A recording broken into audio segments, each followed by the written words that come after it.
Ya, lalu apakah SKB 3 Menteri soal seragam sekolah ini bisa meredam intoleransi dalam lingkungan pendidikan dan bagaimana mengawal SKB yang diharapkan menjadi obat penyakit intoleransi ini bisa benar-benar mujarab tanpa memberikan efek samping? Kita akan berdiskusi dengan narasumber yang bergabung melalui daring. Ada Rohmat Mulyana, Direktur PAI, Ditjen Pendis Kemenak RI. Kemudian ada Khalil Nafis, Ketua Bidang Dakwah dan Ukhuwah MUI. Lalu ada Alisa Wahid, Koordinator Nasional Jaringan Gus Durian yang bergabung dari Yogyakarta. Dan ada bergabung melalui sambungan telepon ada Hendarman, PLT Kepala Biro Kerjasama dan Humas Kemendikbud. Selamat malam Bapak-Bapak dan Mbak Alisa.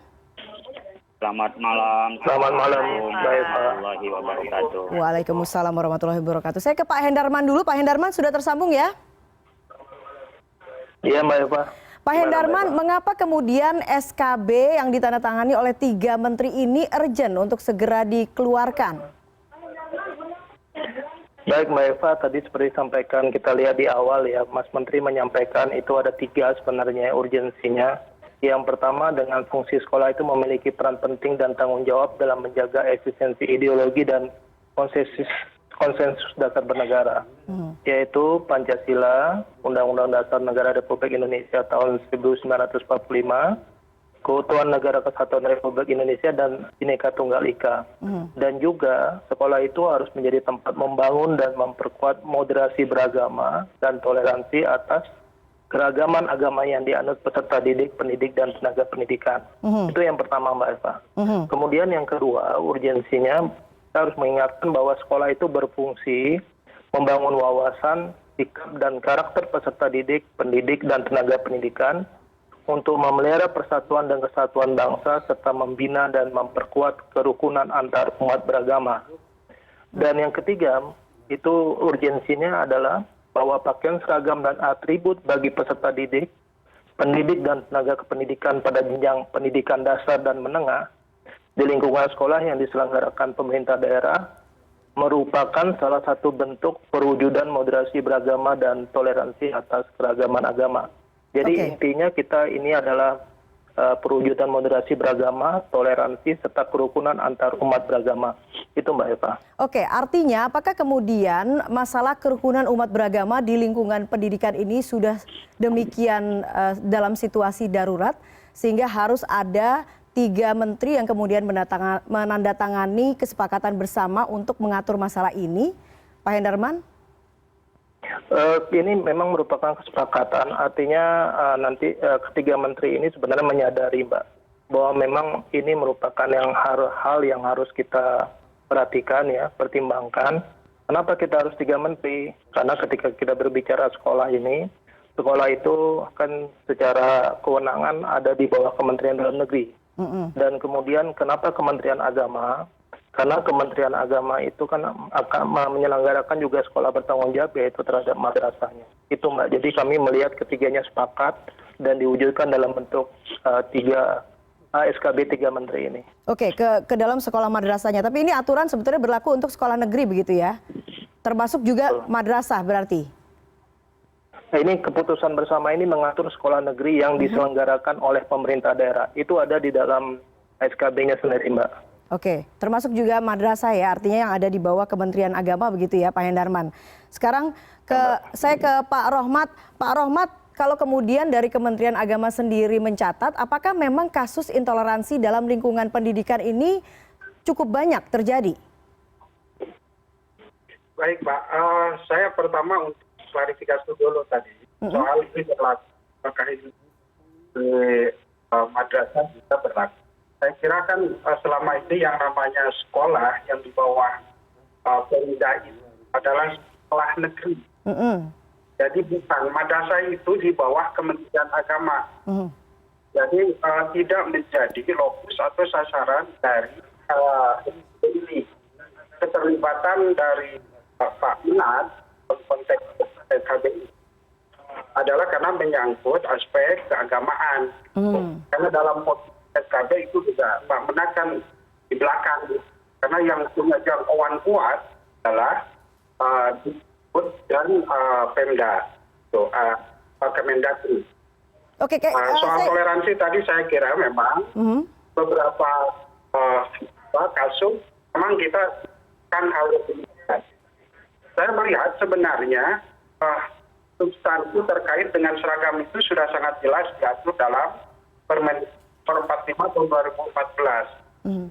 Cuman soalannya itu Pemda seringkali menggunakan celah atau sekolah menggunakan celah dari bentuk seragam yang tiga itu, yaitu seragam nasional, seragam kepramukaan, dan seragam khas sekolah.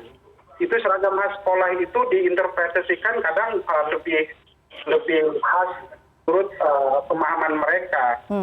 Makanya terjadilah intoleransi seperti itu. Jadi sebenarnya SKB ini untuk memperjelas pasal 3 yang ayat 3 tentang seragam khas sekolah itu sebenarnya tidak berarti meniadakan Permendikbud. Saya kira tetap seragam sekolah ada, tapi untuk kekhasan keagamaan ini perlu ditegakkan dengan SKB. Nama harus SKB, saya kira tadi Pak Hendarman sudah menjelaskan landasan filosofis dan sosiologis, tapi itu kan secara praktis memang betul kalau Kemendikbud membuat Kemendikbud itu belum tentu Pemda juga begitu ngerti dengan itu. Atau misalkan PMA, Peraturan Menteri Agama, itu juga kadang antar kementerian, antar lembaga juga menganggap itu setara. Tapi kalau tiga menteri itu membuat keputusan, itu akan lebih kuat. Kemudian yang berikutnya, SKB ini memberikan sanksi yang jelas. Dari ketiga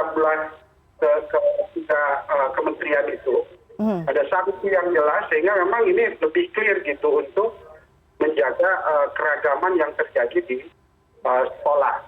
Di sekolah yang dikelola oleh Pemda, tidak termasuk madrasah itu. Madrasah itu pada prinsipnya mengikuti aturan yang ditetapkan oleh Dikbud tentang seragam, tapi dalam konteks ini itu bukan sasaran atau lokus dari SKB. Itu Mang. Terima kasih. Oke, SKB hanya berlaku untuk sekolah negeri di luar sekolah keagamaan, begitu ya Pak Rohmat, saya garis bawahi. Jadi artinya SKB dianggap bisa lebih manjur begitu ya dibandingkan Permendikbud yang kemudian memang sudah ada sejak lama. Tapi kemudian saya ingin bertanya, mengapa perlu ada SKB? Apakah memang kasus intoleransi di dunia pendidikan ini tercatat memang cukup banyak terjadi? Mungkin saya ke Mbak Alisa. Mbak Alisa mungkin punya catatan soal ini. Ya, saya mau klarifikasi sedikit tentang Pak Hendarman tadi, informasi dari Pak Hendarman. Kenapa SKB-nya ini 3 menteri? Yang pertama karena tentu sekolah-sekolah di daerah itu ada di bawah wewenang pemerintah daerah, dan pemerintah daerah bawah Kemendagri. Karena itu Kemendagri pasti harus terlibat. Yang kedua karena yang dibahas adalah tentang seragam di sekolah. Tentu saja di sekolah negeri, tentu saja Kementerian Pendidikan dan Kebudayaan itu menjadi sohibul hajatnya, gitu. Jadi yang punya hajat yang pertama. Tetapi yang ketiga, mengapa Kementerian Agama? Karena isu yang dibahas itu terkait dengan agama, dan agama ini adalah tema absolut, Mbak.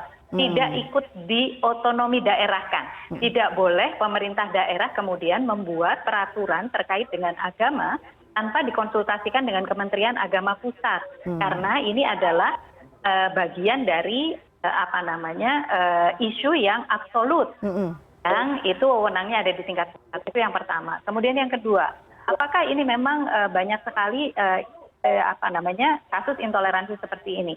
Sebetulnya kalau bisa dikatakan ini bukan lagi isu intoleransi, tetapi isu diskriminasi, karena terkait dengan hak warga negara. Hak warga negara untuk beragama dan berkeyakinan, beribadah sesuai agama dan keyakinannya, itu dilindungi oleh Undang-Undang Dasar dan menjadi hak konstitusional. Karena itu kemudian ekspresinya di dalam ruang pendidikan pun menjadi sebuah hak konstitusional, tidak boleh ada pemaksaan. Sehingga SKB 3 menteri ini menjadi jawaban yang tepat saat ini untuk meredam semakin maraknya kasus-kasus ini. Setiap tahun banyak sekali, Mbak, kasus-kasus seperti ini, Mbak Eva, dan tidak hanya di ruang pendidikan sih, ada di banyak tempat. Saya tahu ada orang ditolak, dicatatkan pernikahannya karena dia menolak menggunakan jilbab misalnya, dan lain-lain. Banyak sekali ini aturan-aturannya bisa dicari di internet begitu ya. Tetapi di ruang sekolah ini langkah maju dari pemerintah untuk inti dari SKB itu tidak memaksa dan tidak melarang. Oke. Ya, tidak memaksa dan tidak melarang. Tidak boleh ada pemaksaan maupun pelarangan. Karena kita juga tahu untuk urusan penggunaan jilbab di daerah-daerah yang mayoritasnya bukan masyarakat Islam, itu murid-murid Islam itu ada juga yang mengalami pelarangan penggunaan jilbab, itu juga termasuk di dalam SKB 3 Menteri ini. Terima kasih. Oke, artinya SKB ini diterjemahkan sebagai dasar untuk memberikan hak-hak yang adil begitu ya terhadap peserta didik dan juga sivitas akademika di lingkungan pendidikan begitu ya. Yang kemudian saya ingin tanyakan ke Pak Holil, kenapa kemudian kalau memang dinilai sebagai satu terobosan ataupun satu kebijakan yang dinilai secara positif, artinya mencegah adanya pelarangan, kemudian pemaksaan di lingkungan pendidikan. Tapi mengapa kemudian MUI cukup keras menentang ini dan bahkan menuntut agar SKB 3 Menteri ini dicabut, Pak Holil. Tapi Pak Holil, punten dijawabnya setelah jeda berikut ini. Kami akan segera kembali setelah pariwara. Tetap bersama kami di CNN Indonesia Newscast.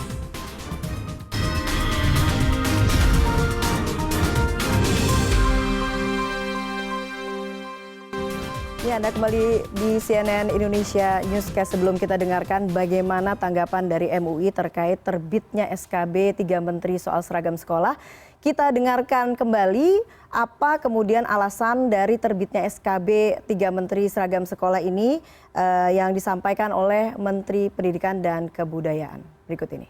Sekolah memiliki peran yang penting dalam menjaga eksistensi ideologi negara kita, yaitu Pancasila, Undang-Undang Dasar Negara Republik Indonesia tahun 45, dan keutuhan Negara Kesatuan Republik Indonesia. Dan yang kedua adalah bahwa sekolah dalam fungsinya untuk membangun wawasan, sikap, dan karakter para peserta didik harus memelihara persatuan dan kesatuan bangsa dan membina dan memperkuat kerukunan antar umat beragama. Pertimbangan selanjutnya adalah bahwa pakaian atau pakaian seragam dan atribut bagi para murid dan para guru adalah salah satu bentuk perwujudan moderasi beragama dan toleransi atas keragaman agama. Baik, saya sekarang minta tanggapan dari Pak Holil. Pak Holil, kalau kemudian SKB ini tujuannya adalah untuk memperkuat kerukunan beragama, mengapa kemudian MUI cukup keras menentang SKB ini dan bahkan menuntut SKB ini untuk segera dicabut? Ya, pertama saya mau klarifikasi. Yang minta untuk dipertimbangkan kembali atau dicabut itu bukan MUI sebagai institusi. Yang pernah komentar seperti itu saya pribadi di Twitter saya, Facebook saya, di Instagram saya, dan juga Pak Anwar Abbas, MUI, Komisi Hukum, dan Komisi Fatwa itu sedang melakukan kajian. Cuman media mengutipnya kadang-kadang nggak bisa membedakan antara pendapat pribadi dengan pendapat MUI secara kelembagaan. Ini harus saya clearkan. Baik, ini pandangan pribadi berarti begitu ya Pak Holil? Mewakili pribadi bahwa atau saya sebagai pendidik karena saya pengasuh pesantren, maka saya akan menyampaikan pertama begini. Untuk memperkuat kerukunan saya satu kata. Untuk memperkuat ukhuwah saya satu kata. Tetapi cara memperkuat ukhuwah dalam pendidikan mungkin perspektifnya yang berbeda. Pertama, ketika dia menyebut dengan cara menghilangkan identitas lalu membangun itu kesatuan, kalau saya berbeda, malah dengan Bhinneka Tunggal Ika itulah yang lebih kelihatan. Artinya kalau saya sarungan sebagai warga Nahdien, Muslim, lalu ada orang pakai jas, ada pakai yang berbeda, itu malah bagus. Kita melakukan menampakkan identitas tetapi tanpa kita juga melakukan tadi tanda kutip intoleransi. Intoleransi itu tidak berarti menghilangkan identitas. Artinya tetap kita identitas pada kita masing-masing, kemudian kita implementasikan saling memahami, saling memaklumi, saling menghargai, tapi tidak berarti menghilangkan identitas kita masing-masing. Yang kedua, di dalam SKB itu memang untuk negeri. Saya baca sampai 3 kali, 4 kali takut saya salah paham. Di SKB itu memang diserahkan kepada peserta didik dan pendidik. Kemudian penyelenggara sekolah itu tidak boleh melarang, tidak boleh mewajibkan. Saya bertanya, pertama, orang sekarang lagi tidak sekolah, ributnya dengan seragam karena ada jenderal dari Padang. Ini menurut saya reaksionis ya, reaktif menurut saya. Yang kedua, ketika kita umpamanya menyerahkan hanya kepada peserta didik dan kepada pendidik, menurut saya perlu ada keterlibatan dari penyelenggara sekolah. Tetapi tidak berarti dalam arti memaksa, tetapi pembiasaan. Ya, kalau toh memaksa dalam rangka latihan, tetapi kepada siapa? Kepada pemeluk keyakinan itu. Jadi ketika umpamanya saya mengusulkan di dalam tulisan saya, hendaklah umpamanya Muslim wajib pakai jilbab dengan persetujuan dari orang tua dan komite. Kenapa salah? Namanya. Jadi tidak berhenti, tidak boleh mewajibkan, tidak boleh melarang. Pertanyaan saya mungkin dianggap pertanyaan tekstual. Kemudian yang diwajibkan oleh Allah kita sampaikan kepada peserta didik kok tidak boleh oleh penyelenggara sekolah. Nah kalau memaksa tanpa diberitahu iya, tapi kalau sama sekali tidak boleh menghimbau, tidak boleh mewajibkan, tidak boleh melarang, sementara kita mewajibkan yang diwajibkan oleh Allah dalam pendidikan kita. Tidak berarti kalau kita mewajibkan kepada yang kita yang sama keyakinan lalu kita mewajibkan kepada yang keyakinan lain. Saya tidak setuju. Syariah itu tidak ada khitabnya kepada ghairil muslimin, tapi khitab kepada muslimin dan di situ tanggung jawab sebagai penyelenggara pendidikan. Nah, kalau itu dilakukan dengan cara elegan dan memberikan tawaran dan kesepakatan, di mana salahnya? Jadi jangan dianggap kalau kita ini menampilkan saya sebagai berkopiah, lalu saya tunjukkan kopiah haji muslim itu tidak toleran kepada orang non-muslim. Enggak. Toleran itu lebih pada sikap, lalu menghargai pada yang lain. Binika, coba gambarnya yang 75 tahun uang kita yang dicetak oleh BI. Itu aneka ragam itu. Jadi masing-masing membawa kebudayaan sama dengan ketika Agustusan, Pak Presiden masing-masing itu menggunakan baju-baju daerah. Jadi sama dengan kita, dengan keagamaan kita, memakai pakaian kita. Kalau saya tadi setuju dengan Pak Rahmat Mulyana, itu lebih tegas pada Permen 45 tahun 2014. Itu lebih tegas. Dan lebih nuansanya adalah menghargai dari masing-masing keragaman itu. Daripada orang itu seakan-akan dilarang. Lalu tidak boleh mewajibkan, tidak boleh melarang. Terlalu lepas.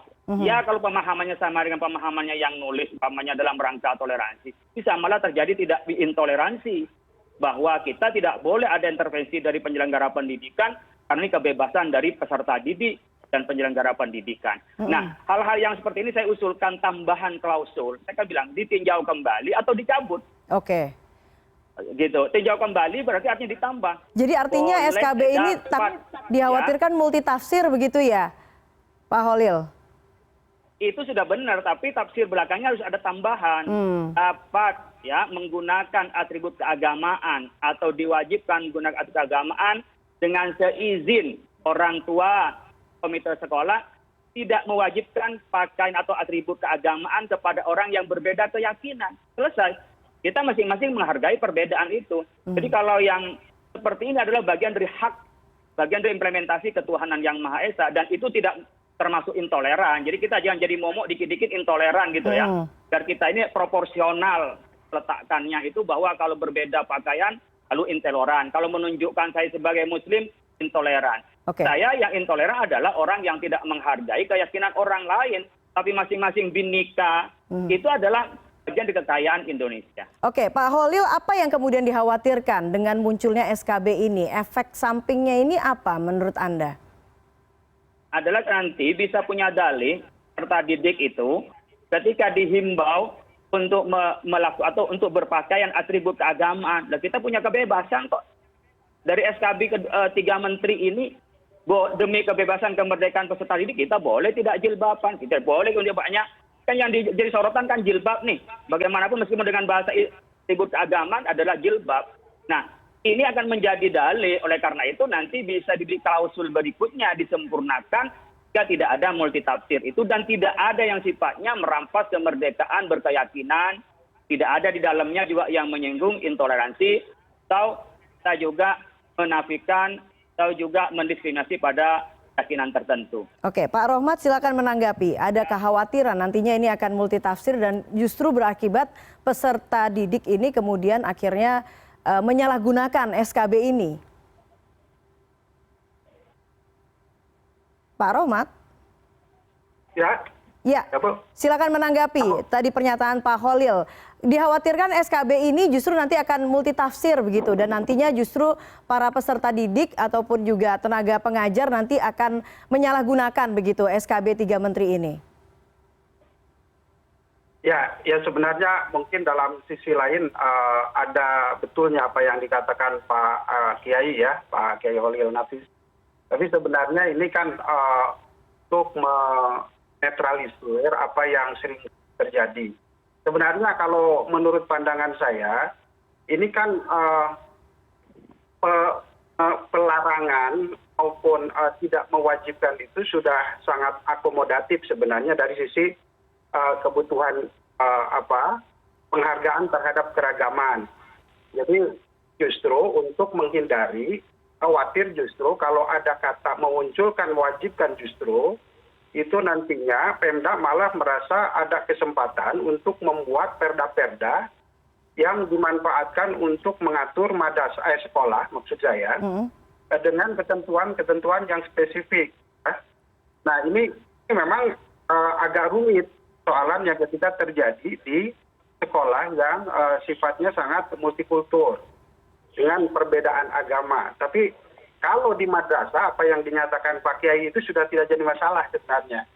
Karena kami ya pengaturan ciri khas seragam sekolah itu memang sesuai dengan mayoritas keyakinan yang homogen di madrasah sehingga cara berpakaian misalkan muslimah pakai kerudung itu sudah menjadi norma adat kebiasaan yang dilakukan di madrasah gitu. Baik, kalau begitu saya minta ini kemarin sudah menjadi perdebatan yang agak panjang juga. Saya kebetulan juga ikut dalam 2 kali diskusi, 2-3 kali diskusi ini. Memang untuk membuat ruang itu dibunyikan seperti itu. Jadi tidak mewajibkan dan juga tidak melarang. Jadi itu barangkali Pak. Oke, baik. Kalau gitu saya minta tanggapan dari Pak Hendarman yang nantinya akan secara prakteknya menghadapi masalah-masalah yang kemudian dikhawatirkan oleh Pak Holil ini. Mbak Eva, ini kalau kita perhatikan ya, ini SKB-nya sudah cukup jelas ya, dan ini saya juga tidak melihat adanya multitafsir nanti, ya karena seperti disampaikan juga oleh Mbak Alisa tadi ya, ini mengatakan ini kan jelas dikatakan peserta didik, pendidik, dan tenaga kependidikan berhak memilih antara seragam dan atribut tanpa kekhususan agama atau seragam dan atribut dengan kekhususan agama. Dan kemudian ini nanti dalam pelaksanaannya kita akan melihat ini ada penjenjangan. Jadi kalau ini sebagai pemerintah daerah dia akan mengawasi nanti di sekolah, kemudian apabila terjadi pelanggaran di kabupaten kota misalnya begitu, nanti gubernur akan memberikan peringatan dan sanksinya semua. Jadi di sini kita coba ikuti Mbak Eva ya. Kita kan belum, ini kan baru 2 hari Mbak Eva ya. Betul. Baru 2 hari SKB-nya dan kita akan mengikuti tentunya nanti kalau ada hal-hal yang memang seperti didengarai oleh Pak Holil itu ada multitafsir, tentunya nanti ketiga menteri ini akan meninjau kembali. Seperti itu Mbak Eva. Oke, baik. Saya kemudian ingin minta tanggapan dari Mbak Alisa. Mengapa kemudian seragam sekolah ini bisa menjadi sumber diskriminasi kalau kemudian tadi disebutkan Mbak Alisa. Tapi kita akan bahas setelah jeda berikut ini. Tetap bersama kami di CNN Indonesia Newscast.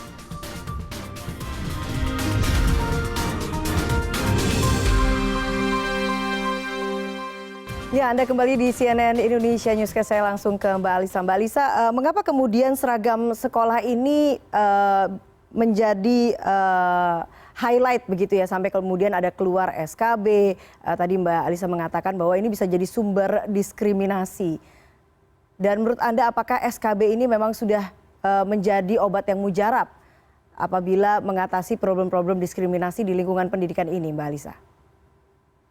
Ya, sebetulnya kalau jaringan Gus Durian sendiri berpengalaman berhadapan dengan situasi seperti ini di berbagai tempat.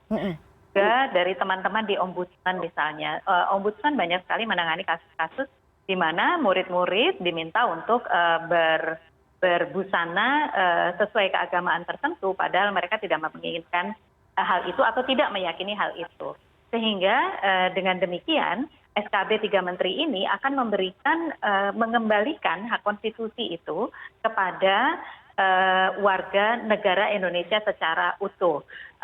Bagaimana dia menjalankan aturan agama yang dia yakini. Karena begini, negara tidak seharusnya mencampuri terlalu jauh urusan keagamaan. Kalau urusan agama yang sifatnya universal ya, itu berlaku di semua agama seperti nilai-nilai keadilan, nilai-nilai persaudaraan. Iya betul, agama harus hadir. Kerukunan negara harus hadir mengatur antar umat beragama. Lalu yang kedua, syariat yang tingkat 2 ini saya mengutip dari tulisannya Bapak Lukman Hakim Saifuddin ya.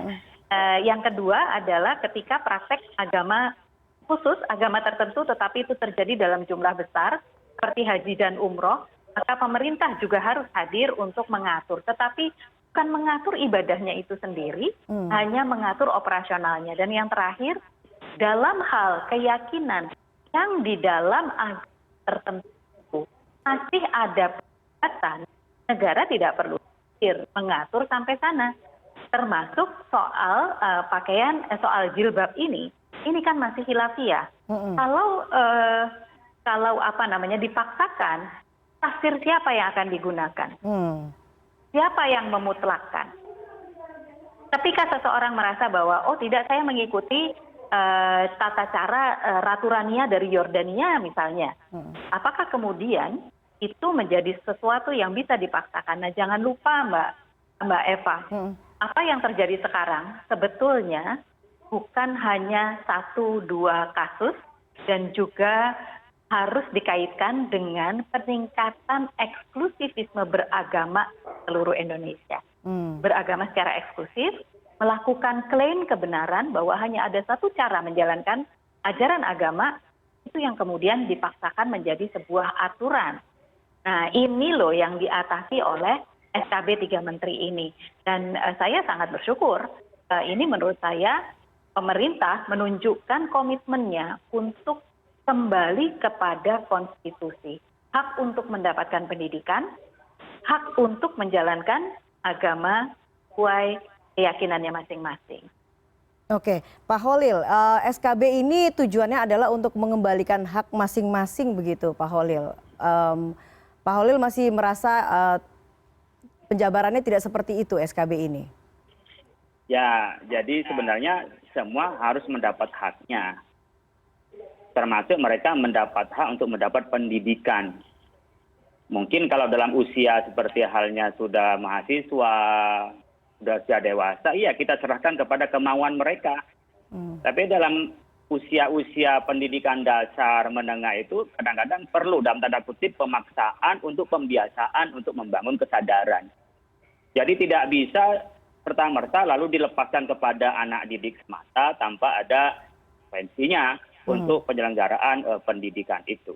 Kami tidak berarti tidak memberikan haknya untuk mereka untuk menjalankan ajaran agamanya. Mereka tetap menjalankan ajaran agamanya, tetapi tetap diarahkan oleh pendidikan karena mereka masih juga baru dan artinya mereka baru mencari identitasnya dan mereka juga masih belum mapan, masih labil secara pemikirannya. Disitulah butuh pendampingan dan butuh juga kadang-kadang pemaksaan dalam tanda petik pemaksaan di dalam melaksanakan kebaikan-kebaikan agar menjadi kebiasaan. Kalau saya boleh mengutip dari Tolha Hasan, mantan Menteri Agama, jadi dalam pendidikan kita tidak cukup hanya pengetahuan, tidak cukup hanya pemberi keilmuan, tapi juga ada pembiasaan yang membangun terhadap sebuah kesadaran. Jadi tidak berarti dilepas sesadar-sadarnya bagi anak seusia di situ. Lalu kalau mereka tidak sadar nggak apa-apa, kalau sadar ya silahkan berdasarkan ajaran agama. Kami di sini mungkin berbeda, pada usia itu butuh latihan dan butuh juga pengembangan. Oleh karena itu sekolah tanpa harus juga menghilangkan hak mereka dan juga hak orang tua, karena pendidikan itu bukan ada di sekolah, pendidikan yang utama ada pada keluarga. Oleh karena itu pada saat penyelenggaraan termasuk juga membatasi, sama saja kan sebenarnya negeri dengan yang kita, mungkin yang tadi homogen ya, ini heterogen. Tapi di tengah heterogen itu tetap dia adalah mempunyai identitas tanpa juga menyinggung identitas yang lain. Kalau di sini umpamanya saya masuk pondok harus berjilbab, mengapa di sana kita tidak bisa melakukan untuk berjilbab tanpa harus juga menyerang, mendiskriminasi kepada yang lain? Ini kan masih dalam satu kategori Indonesia. Ya, apakah kalau orang pondok nggak ketemu dengan agama lain? Apa kalau madrasah tidak ketemu dengan kelompok lain? Ini kan sama identitas sekolah, identitas madrasah. Itu di identitas sebuah sekolah yang beraneka ragam itu tetap dia menampilkan keanekaragamannya, tetap kita juga menampilkan bagaimana pola ya yang kita lakukan. Saya ingin menyampaikan mungkin berbeda juga berkenaan dengan hukumnya jilbab. Jilbab itu semua mengatakan wajib. Yang khilafiyah itu niqab. Oke, baik. Pak Holil. Ibnu Abbas itu adalah wajib. Niqab itu yang khilafiyah dan batasannya. Tapi menutup kepala dan aurat sebagai jilbab itu adalah wajib. Polanya itu yang beda. Tetapi jilbabnya itu jelas wajib. Oke, Pak Holil. Terakhir, kalau kemudian Mbak Alisa ingin menanggapi, silakan. Ya, itu masih terus diperdebatkan, wajib menurut Pak Holil. Dan itu bisa jadi menutup aurat itu iya wajib, tetapi aurat itu seperti penutupnya itu seperti apa kan masih diperdebatkan sampai saat ini. Nenek saya itu istrinya Kiai Haji Wahid Hasyim, putrinya Kiai Sansuri, menantunya Kiai Hadratus Syekh Hasyim Asy'ari. Beliau juga tidak berjilbab dulu. Apakah itu kemudian berarti semua beliau itu melanggar? Beliau memiliki tafsir yang berbeda. Berbeda dengan tafsirnya Pak Holil. Makanya Mbak, pertanyaannya adalah ketika seragam dengan kekhususan agama ditentukan di sekolah negeri, tafsir siapa? Karena ini semua adalah masalah tafsir. Kebenaran yang mana? Begitu. Oke, baik. Kalau kemudian tadi sempat kita tahu bahwa masalah diskriminasi, kemudian intoleransi terjadi di lingkungan pendidikan. Menurut Pak Holil, formula apa sebetulnya yang lebih pas dibandingkan SKB yang dikeluarkan saat ini untuk mengatasi masalah itu? Terakhir, Pak Holil. Ya, pertama tentu tadi kita setuju ada SKB, bukan tidak setuju, tapi disempurnakan. Bahwa sekolah juga bisa melakukan kewajiban yang memang diwajibkan oleh agama, tetapi tetap berkoordinasi persetujuan dari orang tua dan komite. Dan tidak mewajibkan sesuatu yang menjadi atribut keagamaan Islam kepada yang berkeyakinan lain. Dan tetap anak-anak itu dibangun untuk toleransi kepada yang beragama lain. Kan sama dengan ketika kita memimpin doa, yang beragama Islam mari berdoa bersama kita, yang beragama lain menyesuaikan. Saya pikir itu adalah bangunan bagaimana kita menyampaikan identitas diri kita tanpa juga menafikan kepada yang lain. Demikian juga ketika yang lain memimpin doa, begitu juga kita juga doa sesuai dengan keyakinan kita masing-masing. Dan itu sudah biasa, begitu juga dengan cerminan pakaian kita.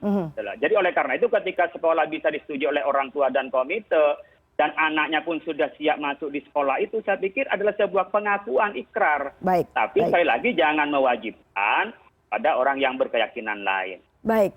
Terakhir saya minta tanggapan dari Pak Rohmat, singkat Pak. Ya, clue yang disampaikan oleh Pak Kiai Khalil Nafis itu sebenarnya esensi pendidikan yang dilakukan pada anak yang masih belum dewasa, yang memang perlu ada semacam arahan atau pembiasaan yang ini. Dan ini terkait dengan konteks seragam ini. Kalau saya masih tetap berpandangan bahwa heterogenitas ini memang agak rumit, Pak Kiai, ketika kita memunculkan ada peluang untuk ada kewajiban-kewajiban yang atau penyeragaman gitu. Dan ini apa istilahnya itu? Ini akan memunculkan persoalan-persoalan baru ke depannya. Khawatirnya justru ketika juga diserahkan kepada komite atau orang tua, maka di sana kan konteksnya dalam keragaman itu pasti ada mayoritas minoritas, walaupun kita tidak cocok tidak senang dengan menggunakan istilah itu. Jadi ketika ada penghargaan terhadap yang lain. Juga ketika keputusan mayoritasnya itu begitu kuat, khawatir juga ini berdampak pada perasaan perbedaan dari orang yang keyakinan yang berbeda. Pada konteks yang internal, sekali lagi, pada konteks yang internal antar keyakinan dalam keyakinan Islam, saya kira, misalkan atau dalam keyakinan agama lain, itu tidak ada masalah. Tapi dalam konteks antar agama, memang penggunaan bahasa dalam SKB ini kemarin dipilih seperti itu. Jadi memang ada di sana juga ada semacam sesuai dengan persetujuan atau orang tua juga menjadi pertimbangan-pertimbangan di sana. Baik. Jadi intinya memang bagaimana menempatkan apa yang disampaikan oleh Mbak Alisa tadi, hak-hak individu yang sifatnya unik itu sebenarnya pemerintah tidak harus hadir, tapi hal-hal yang sifatnya universal yang ini memang kita atur karena kita bukan negara sekuler sebenarnya. Negara yang di mana pemerintah itu hadir, tapi hal-hal yang bisa difasilitasi oleh pemerintah tidak terkait dengan aspek keunikan dari keyakinan dari setiap pemilik keyakinan itu.